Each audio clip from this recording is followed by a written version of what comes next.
My name is Steve Dowling, and I'm the Director of Converged Infrastructure for Sirius Computer Solutions. You probably know that there are two basic types of converged infrastructure. The first is really densification and integration of traditional storage, compute, and network resources. It's like taking the things you already have, shrinking them, and controlling them through new integration software. The second type of converged infrastructure is a web-scale implementation, which is different because it relies on scalable file systems that span commodity servers with local disk.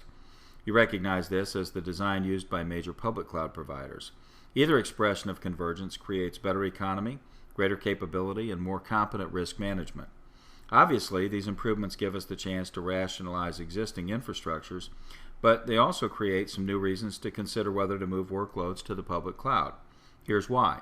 First, Moore's Law hasn't gone anywhere yet, and even if we're approaching the scaling wall for silicon, the improvements predicted by Moore will actually be greater with replacement technologies. So we can continue to say at worst that computing power doubles every couple years. Obviously, that trajectory of consistent improvement puts pressure on vendors.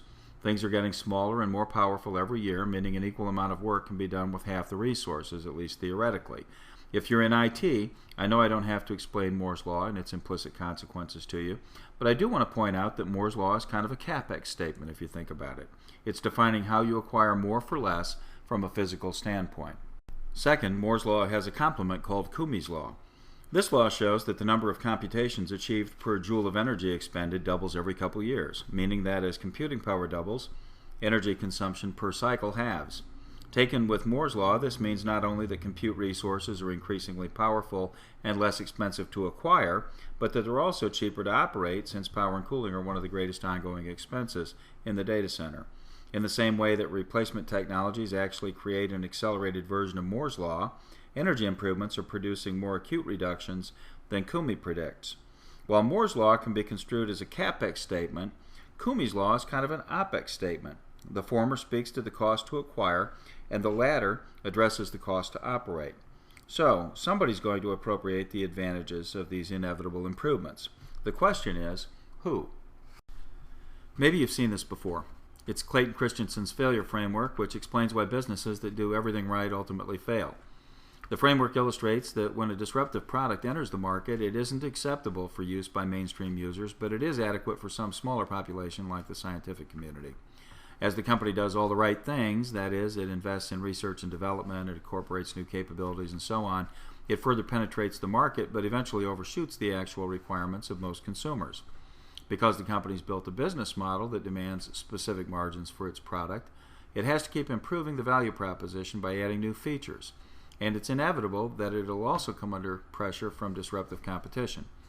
When a disruptive competing product enters the market, it follows the same trajectory as the incumbent. The new product is only initially satisfactory for a subset of users, but through reinvestment and value improvement, it becomes increasingly attractive to the mainstream.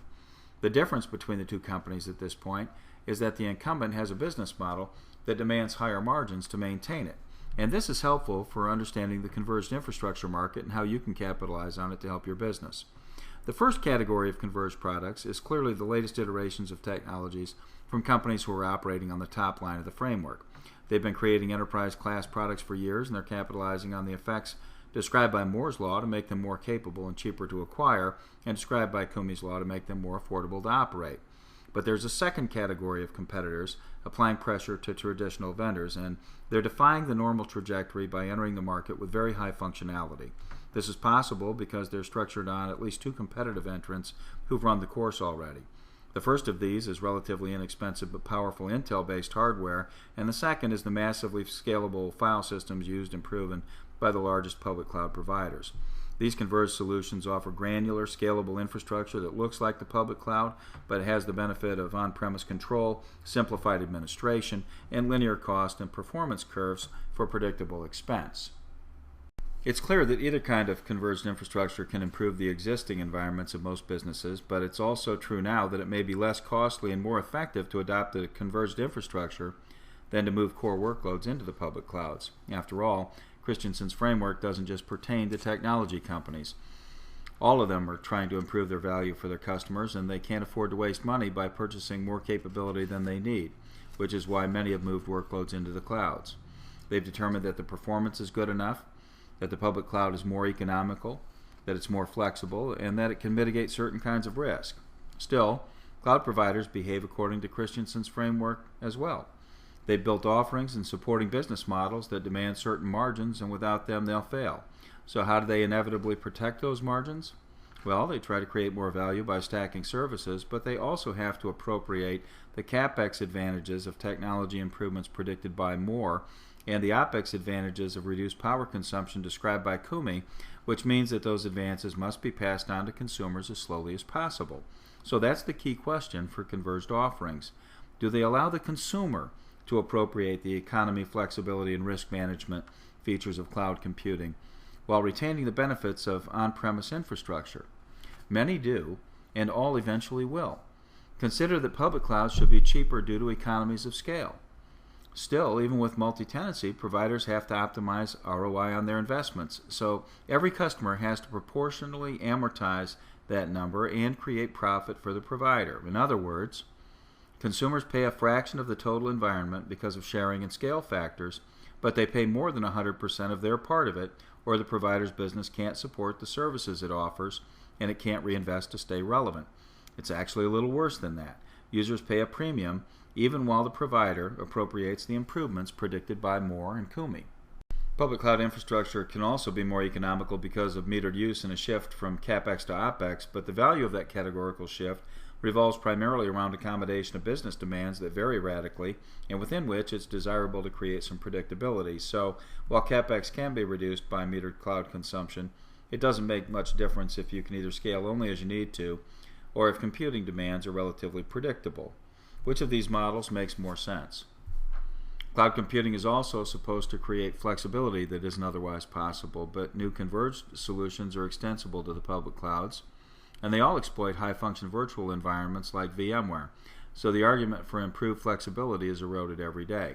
And is risk management any better in the cloud? Well, we all know it can be because BCDR responsibilities fall to providers, eliminating the need for expensive redundant infrastructure and providing better resilience than many businesses can afford. But it's increasingly economical to acquire your own infrastructure and augment the design with a public cloud.